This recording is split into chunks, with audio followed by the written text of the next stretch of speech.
अधिकार जो है हमारे व्यक्तित्व के विकास के लिए मूलभूत अधिकार है।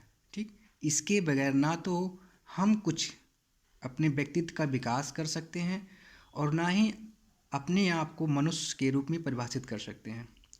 तो अगर हमको व्यक्तित्व का विकास करना है और मनुष्य के रूप में परिभाषित करना है तो हमें मौलिक अधिकार को फॉलो करना होगा और मौलिक अधिकार के अकॉर्डिंग हम अलग अलग कार्यों को कर सकते हैं। ठीक है, तो ये हो गए मौलिक अधिकार। अब मौलिक अधिकार को और भी नाम से जानते हैं, जैसा कि आप देख रहे हैं मौलिक अधिकार जो है ये इसको मानवाधिकार भी कहते हैं और नैसर्गिक अधिकार भी कहा जाता है। ठीक है, कभी कभी एग्ज़ाम में पूछ लेता है कि मौलिक अधिकार को किस और नाम से जाना जाता है, तो ऑप्शन में आपके रहेगा मानवाधिकार, नैसर्गिक अधिकार या उपरोक्त में से दोनों या उपरोक्त में से कोई नहीं। तो आप देख रहे हैं मौलिक अधिकार को मानवाधिकार या नैसर्गिक अधिकार भी कहा जाता है। ठीक है, ये रही बातें।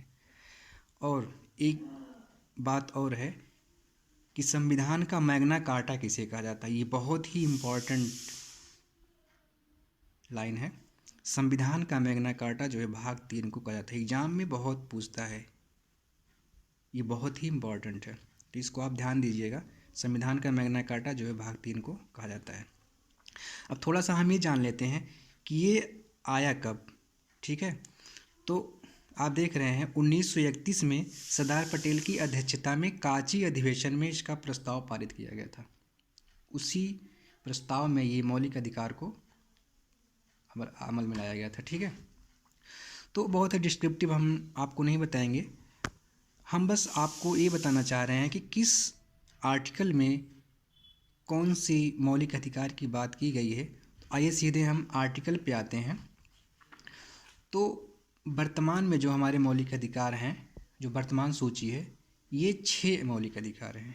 कितने हैं? 6 मौलिक अधिकार हैं।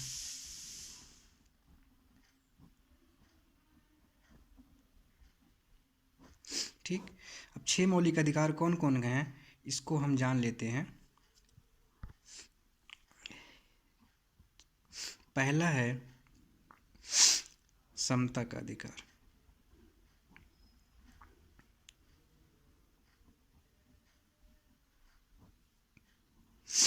दूसरा है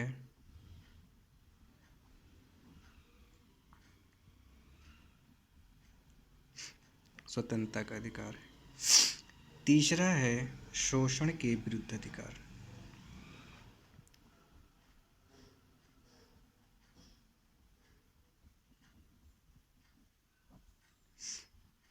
चौथा है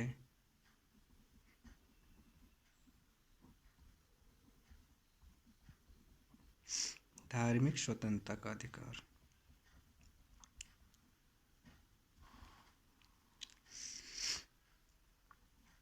पांचवा हमारा है शिक्षा एवं संस्कृति का अधिकार। शिक्षा एवं संस्कृति का अधिकार।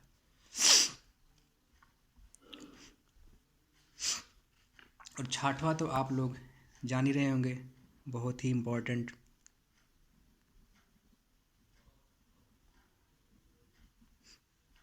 संवैधानिक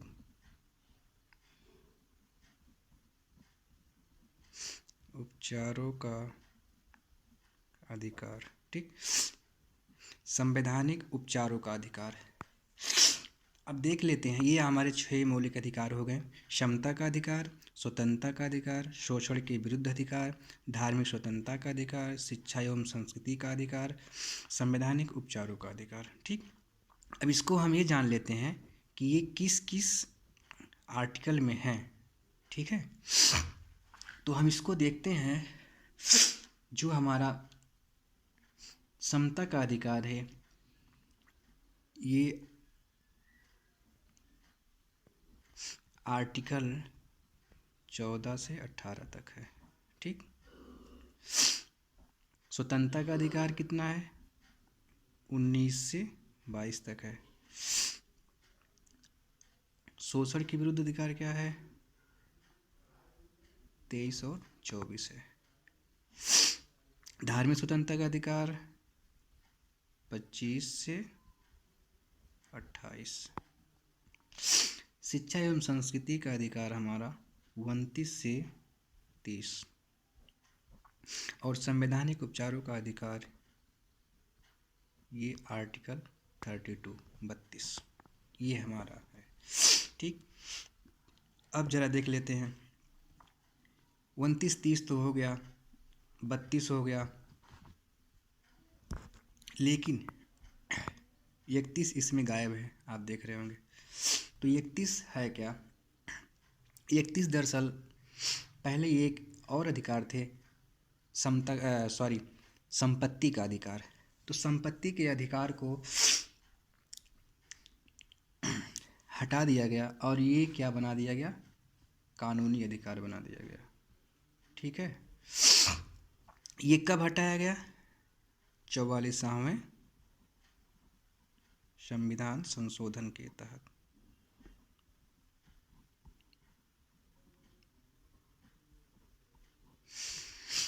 चौवालीसवें संविधान संशोधन को 31 को हटाकर 300 का में जोड़ दिया गया। ठीक, अब ये क्या हो गया? ये अब मौलिक अधिकार नहीं हो गया, अब ये कानूनी अधिकार हो गया।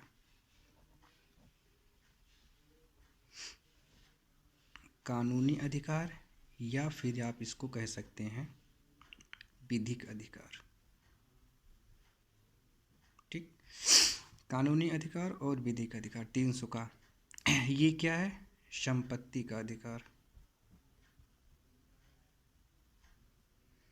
ठीक, ये हमारा 7वां अधिकार था, इसको हटा दिया गया 44वें संविधान संशोधन से। हटा के अब क्या बना दिया गया? कानूनी अधिकार। ठीक, अब आ जाते हैं समता का अधिकार 14 से 18 है ना। समता का अधिकार हो गया। स्वतंत्रता का अधिकार 19 से 22 हो गया। शोषण के विरुद्ध अधिकार 23-24 हो गया। धार्मिक स्वतंत्रता का अधिकार 25 से 28 हो गया। शिक्षा एवं संस्कृति का अधिकार 29-30 हो गया। संवैधानिक उपचारों का अधिकार आर्टिकल 32 हो गया। अब हम एक एक करके देखेंगे कि किस आर्टिकल में क्या क्या है। ठीक है,